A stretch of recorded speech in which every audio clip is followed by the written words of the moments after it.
আসসালামু আলাইকুম, আমি advocate Aminul Islam Tapu.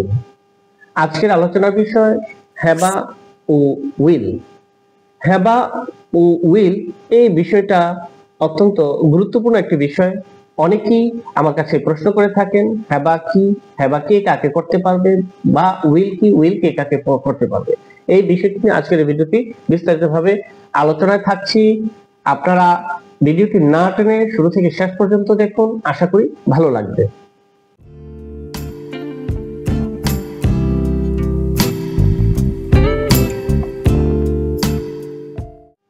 Welcome back dear viewers.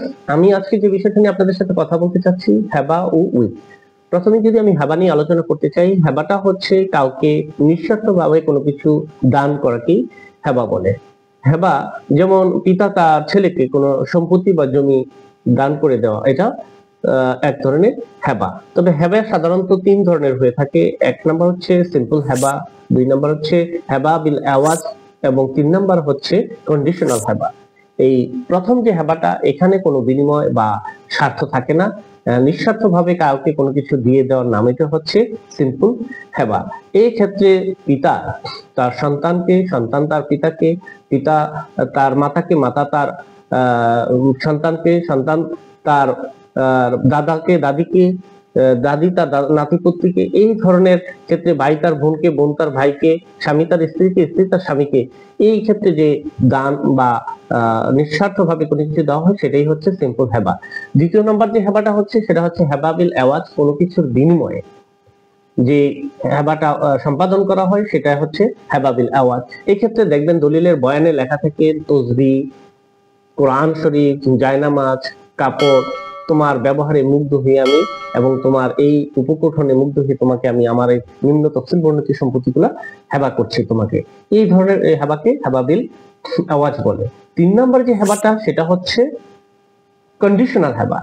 একটা শর্ত জুড়ে দেওয়া হয় যে হেবায়, দলিলের বর্ণনাতে আপনার সেটা স্পষ্ট হয়ে যাবে। যেমন আমি কোনো পিতা তার সন্তানকে যদি বলা হয়, তুমি যদি পরীক্ষা পাশ করো, তোমাকে আমি এই নিম্ন বর্ণিত সম্পত্তিটি তোমাকে দান করে দেব, এটা হচ্ছে কন্ডিশনাল হেবা। অপরদিকে আমরা যে উইল নিয়ে কথা বলছিলাম, উইলটা হচ্ছে কোন সম্পত্তির মালিকের মৃত্যুর পর দাতার বরাবরে কার্যকর হবে বা দাতার বরাবর হস্তান্তর হবে, এই ধরনের ইচ্ছা প্রকাশ করাটাকেই হচ্ছে উইল বলা হয়। এখানে হেবা এবং উইলের মধ্যে মূল পার্থক্যটা হচ্ছে দখল হস্তান্তর। হেবাতে আপনি যখন হেবা প্রদান করা হয়, তখন সাথে সাথে তার দখল হস্তান্তর করা হয়। হেবার তিনটা কন্ডিশন বা শর্ত রয়েছে। এক নাম্বার হচ্ছে হেবা দাতা, যিনি দান করবেন তিনি হেবা দেওয়ার জন্য ইচ্ছা প্রকাশ করবেন বা ঘোষণা করবেন, এবং হেবা গ্রহীতা সেটা গ্রহণ করবেন। তিন নম্বরে যে বিষয়টা, সেটা হচ্ছে সাথে সাথেই হেবা দাতা হেবা গ্রহীতার বরাবরে হেবাকৃত বস্তুটি দখল হস্তান্তর করে দিবেন। কিন্তু উইলের ক্ষেত্রে বিষয়টা ভিন্ন। উইলটা হচ্ছে আমি আমার তফসিল বর্ণিত সম্পত্তি আমার মৃত্যুর পর অমুকের বরাবরে কার্যকর হবে।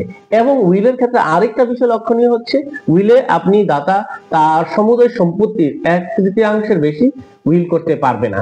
উইলের ক্ষেত্রে একটা সুবিধা, যে কাউকে আপনি উইল করতে পারবেন, কিন্তু হেবার ক্ষেত্রে কিছু রেস্ট্রিকশন রয়েছে।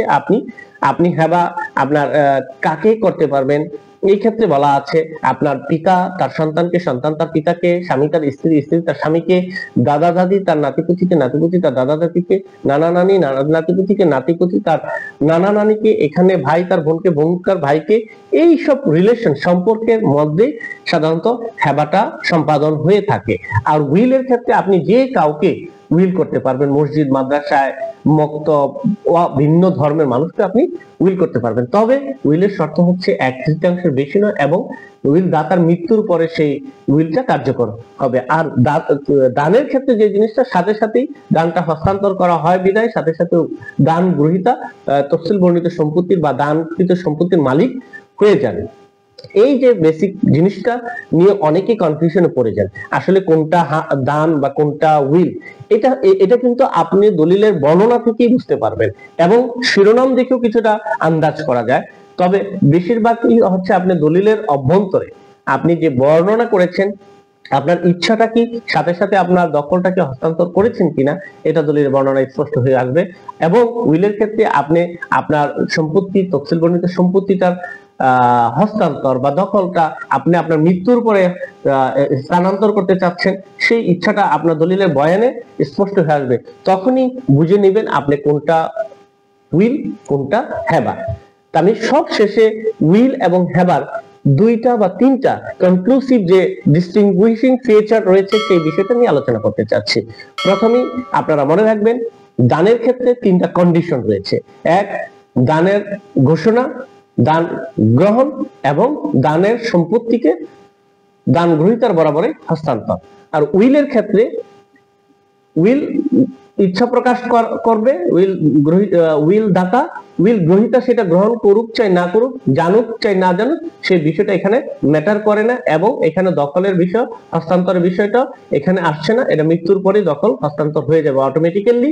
এই বিষয়টাই উইলের বর্ণনায় থাকে। শুধুমাত্র উইল দাতা তার ইচ্ছা প্রকাশ করা হয় যে আমি আমার নিম্ন তফসিল বর্ণিত সম্পত্তি বা আমি আমার একটা ইভেন কি বীমা পলিসি আপনি দান করতে পারবেন, বীমা পলিসি আপনি উইল করতে পারবেন, আপনার ইচ্ছা প্রকাশ করে যেতে পারবেন। নট অনলি দ্যাট, আপনি আপনার ল্যান্ড সম্পত্তির ক্ষেত্রে, স্থাবর সম্পত্তির জন্য, এটা স্থাবর অস্থাবর সকল সম্পত্তির ক্ষেত্রেই দান এবং হেবা কার্যকর হয়ে থাকে এবং করা যায়। তো আশা করি আপনারা সংক্ষিপ্ত আলোচনায় সহজে হেবা এবং উইল সম্পর্কে জেনেছেন। তার উপরে যদি আপনাদের কোনো ধরনের প্রশ্ন থাকে আমাদের এই ভিডিওর কমেন্টস বক্সে কমেন্ট করে জানাবেন, এবং আমাদের ডেসক্রিপশন বক্সে প্রদর্শিত হোয়াটসঅ্যাপ নাম্বার এবং ইমেল করে at the same time WhatsApp করে আমাদের সাথে অ্যাপয়েন্টমেন্ট বুক করে আমাদের কাছ থেকে আইনি সেবা নিতে পারবেন। ধন্যবাদ সবাইকে। আজকের আলোচনা থেকে বিদায় নিচ্ছি। আল্লাহ হাফেজ, ভালো থাকবেন, সুস্থ থাকবেন।